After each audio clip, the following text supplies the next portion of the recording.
Hello guys, എല്ലാവർക്കും പുതിയൊരു വീഡിയോയിലേക്ക് സ്വാഗതം.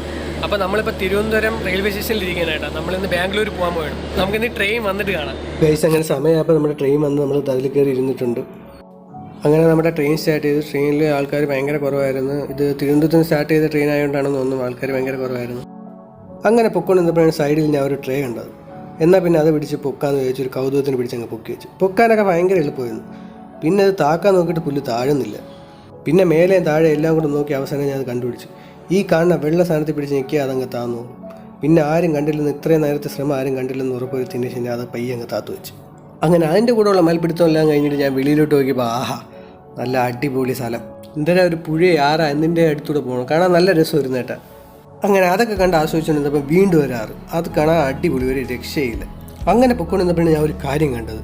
കാട്ടിൻ്റെയും വെള്ളത്തിൻ്റെയും നടുക്കൊരു വീട്. നല്ല രസമായിരിക്കും ഇവിടെയൊക്കെ താമസിക്കാൻ, പക്ഷേ പാമ്പുകളെ ശല്യം കാണും. അങ്ങനെ അതൊക്കെ ആലോചിച്ച് പൊയ്ക്കൊണ്ടിരുന്നപ്പോഴത്തേക്ക് സമയം ഒത്തിരി ഇരുട്ടി കേട്ടോ. അപ്പോഴാണ് എയർപോർട്ട് ഉണ്ടത്. ഫോണൊക്കെ എടുത്ത് ക്യാമറയൊക്കെ ഓണാക്കി വന്നപ്പോഴത്തേക്ക് അത് കഴിഞ്ഞു. റൺവേ ഉണ്ടായിരുന്നു കേട്ടോ. രാത്രി ലൈറ്റ് മാത്രമായിട്ട് റൺവേ കാണാൻ അടിപൊളിയായിരുന്നു. പക്ഷെ അതൊന്നും എടുക്കാൻ പറ്റിയില്ല. പിന്നെ കുറേ സോളാർ പാനൽ ഉണ്ട്, അതും എടുത്തുകൊണ്ട് ഞാൻ വന്നു. അത് കഴിഞ്ഞ് ഫുഡും പേടിച്ച് കഴിയാനായിട്ട് വന്നപ്പോഴാണ് അവിടെ നോക്കാൻ നേരത്തെ ഒരു 100 സ്വിച്ചും 100 ലൈറ്റും. ഇതൊക്കെ എന്തിനുള്ളതാണെന്ന് താഴെ എന്തെന്നൊക്കെ എഴുതി വെച്ചിട്ടുണ്ട്, പക്ഷെ ഒന്നും മനസ്സിലാവില്ല കേട്ടോ. അപ്പം ഞാൻ ഇത് ആദ്യമായിട്ടാണ് ട്രെയിനിൽ കാണുന്നത്. നിങ്ങൾ ഇതിനു മുമ്പേ ട്രെയിനിൽ കണ്ടിട്ടുണ്ടെങ്കിൽ താഴെ കമൻറ്റ് ചെയ്യണേ.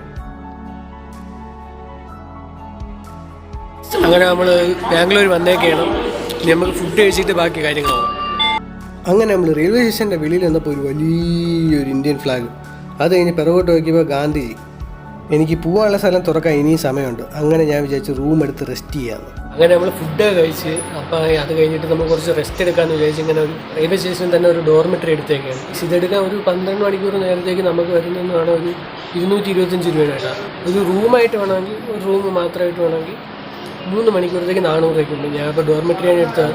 പക്ഷേ ഇത് എടുക്കുന്നതിന് മുമ്പ് നമുക്ക് ഡെപ്പോസിറ്റ് ആയിട്ട് 400 കൊടുക്കണം കേട്ടോ. അപ്പോൾ ഇതാണ് നമ്മുടെ ഡോർമെറ്ററി എന്ന് പറയുന്നത്. ഓരോ കർട്ടൻ്റെ പിറകെ ഓരോ റൂമുകളാണ്. പിന്നെ നമുക്ക് പൊതുവായിട്ടൊരു ടോയ്ലറ്റ് വരുന്നുണ്ട്, ബാത്റൂം, ടോയ്ലറ്റ് എല്ലാം അതിലുണ്ട്. പിന്നെ ഇതുപോലെ അങ്ങോട്ട് പോകാൻ നേരത്ത് ഒരുപാട് ഡോർമെറ്ററികളാണ്. റൂം കൊള്ളാൻ കിടക്കും. നമുക്കൊരു കൊച്ചു ടേബിൾ കിട്ടും, പിന്നെ നമുക്കൊരു ബെഡ് കിട്ടും, അത് ഇത്രയേ ഉള്ളൂ. പിന്നെ ഫാനുണ്ട് മേളിൽ.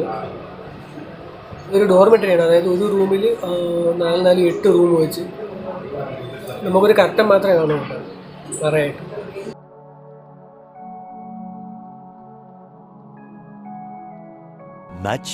Much later. ഇവിടെ കുറച്ച് റെസ്റ്റ് എടുത്തിട്ട് പോകുന്നത്. ഇപ്പോൾ ഉറങ്ങി എണീറ്റേ ഉള്ളൂ. ഇനി നമുക്ക് നേരെ നമ്മളെ സ്ഥലത്തോട്ട് പോകും. അങ്ങനെ നമ്മൾ അടുത്തുള്ള ബസ് സ്റ്റാൻഡിൽ വന്നേക്കാണ്. ഇവിടെ നിന്നിട്ട് ഒന്നും അറിയാൻ വയ്യ. ഭാഷകാരനൂടെ വായിക്കാനും ബസ്സിലെ ബോർഡ് വായിക്കാനും ഒന്നും അറിഞ്ഞുകൂടാതെ പെട്ടുപോയിട്ടാ. ആർക്കെങ്കിലും ചോദിച്ചാൽ ഒരുത്തനും ഒന്നും പറഞ്ഞു തരികയില്ല. ഒരുപാട് കഷ്ടപ്പെട്ടു. 10 പേര് ചോദിച്ചാൽ അതിൽ ഒരുത്തനായിരിക്കും എന്തെങ്കിലും പറഞ്ഞു തരുന്നത്. അങ്ങനെ ബസ് കിട്ടിയിരിക്കുകയാണ്. അങ്ങനെ ഒരുപാട് പേരെടുത്ത് ബസ്സൊക്കെ ചോദിച്ച് അവസാനം ബസ് കണ്ടുപിടിച്ച് കയറി ടിക്കറ്റൊക്കെ എടുത്ത് നമ്മുടെ സ്ഥലത്ത് ഇറങ്ങിയിരിക്കണം കേട്ടോ. അപ്പോൾ ഇനി ബാംഗ്ലൂരിലെ വിശേഷങ്ങളായിട്ട് നമുക്ക് വരും വീഡിയോകളിൽ കാണാം. നിങ്ങൾക്ക് വീഡിയോ ഇഷ്ടപ്പെട്ടാൽ ലൈക്ക് ചെയ്യുക, സബ്സ്ക്രൈബ് ചെയ്യുക.